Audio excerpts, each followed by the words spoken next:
बिस्मिल्लाहिर्रहमानिर्रहीम। आपकी मेज़बान सैयदा शुमाइला अरबाब रिज़वी आपकी खिदमत में हाज़िर है। सलामुन अलैकुम अज़ीज़ान, जैसा कि हम रोज़ाना मसाइल रोज़ा आपसे डिस्कस कर रहे हैं आपके सवालात की बुनियाद पर। तो आज का जो सवाल है, जैसा कि इससे कबल भी ज़िक्र हो चुका है मसे मैयत के हवाले से, इसका मसला नंबर है 1615, यानी क्या मसे मैयत अगर किसी पर वाजिब हो तो उसका रोज़ा सही है या नहीं। तो इसका जवाब ये है, जिस शख्स ने मैयत को मस किया हो, यानी अपने बदन को का कोई हिस्सा मैयत के बदन से मस किया हो, वो गुस्ल मसे मैयत के बग़ैर भी रोज़ा रख सकता है। और अगर रोज़े की हालत में भी मैयत को मस करे तो इसका रोज़ा बातिल नहीं होता है। इसी तरह मुब्तलात रोज़ा में से एक जुज़ है हक़ ना लेना। तो क्या रोज़े की हालत में सही है या एनेमा? इसका जवाब है मसला नंबर 1616 से, हक़ ना लेना सयाल चीज़ से हक़ ना लेने से, अगर जब अमर मजबूरी और इलाज की गर्ज से ही हो, रोज़ा बातिल कर देता है। फिर है सवाल वॉमिट के बारे में, उल्टी कह के बारे में, क्योंकि अक्सर ये बहुत सवाल हमारे पास इससे जुड़े हुए आए हैं, जिनके जवाबात में से पहला जवाब ये है कि सवालात उल्टी के हवाले से कि अगर हो जाए तो रोज़ा बाकी रहता है नहीं रहता, उसकी क्या शराइत हैं, किस हद तक है।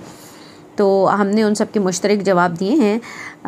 मसला नंबर 1617 से है कि अगर रोज़ेदार जानबूझकर क़ै करे तो अगरचे वो बीमारी की वजह से ऐसा करने पे मजबूर हो, इसका रोज़ा बातिल हो जाता है। लेकिन अगर सहवन या बेख्तियार होकर क़ै करे तो कोई हर्ज नहीं है।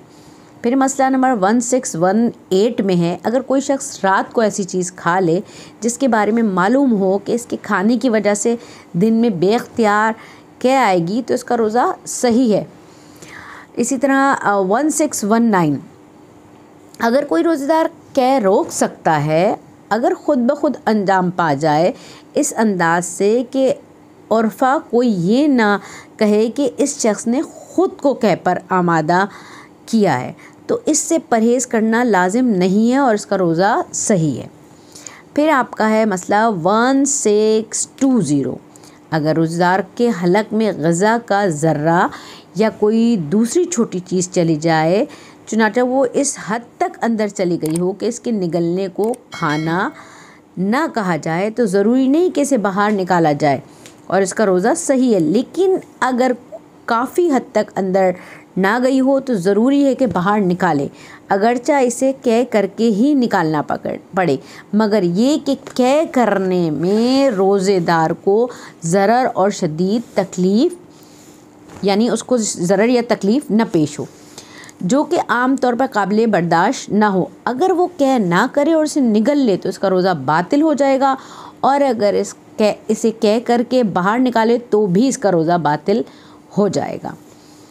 फिर मसला नंबर आपका है 1621, अगर रोज़ेदार सहवन कोई चीज़ निगल ले और इसके पेट में पहुंचने से पहले से याद आ जाए कि रोज़े से है, चुनांचा अगर वो चीज़ इतनी नीचे जा चुकी हो कि इसे मैदे तक जाने देना खाना या उससे खाना की हद कहा जाए, तो इस चीज़ का निकालना लाजिम नहीं है और इसका रोज़ा सही है। यानी अगर आप भूले से कोई चीज़ खा लेते हैं और आपके हलक से नीचे चले जाए और इस पोर्शन के आपको उसे वापस निकालना आपके लिए मुमकिन नहीं है, या ऐसी भी सूरत नहीं है कि आप उसको क़ै करके उसको निकालें बाहर, तो लाजमी नहीं है कि आप उसको निकालें। और हम इस मसले को भी डिस्कस करेंगे इंशाल्लाह कि भूल से, पिछले भी किसी प्रोग्राम में हम खाने पीने के हवाले से बयान कर चुके हैं कि भूले से खाने पीने की सूरत में रोज़ा नहीं टूटता या बातिल होता। फिर हमारे पास एक मसला है कि 1622, अगर किसी रोज़ेदार को यकीन हो कि डकार लेने की वजह से कोई चीज़ इसके हलक से बाहर आ जाएगी, चुनांचा अगर इसे क़ै करना कहा जा सके तो ज़रूरी है कि जानबूझकर डकार ना ले, लेकिन अगर इससे यकीन ना हो तो कोई हर्ज नहीं है। जैसे अक्सर हमारे हाजमा हम ज़्यादा मैदा भर जाता है और इस सूरत में हम कोई भी चीज़ खाई होती है तो हमारे हलक में उसके ज़र्रात या कुछ पार्टिकल्स या पानी टाइप आ जाता है, तो अगर हम इस अमल को रोक सकते हैं तो रोक लेना बेहतर है। फिर आपके पास है मसला नंबर 1623, अगर रोज़ेदार डकार ले और कोई चीज़ इसके हलक या मुंह में आ जाए तो ज़रूरी है कि इसे उगल दे, और अगर वो चीज़ बेअख्तियार पेट में चली जाए तो इसका रोज़ा सही है।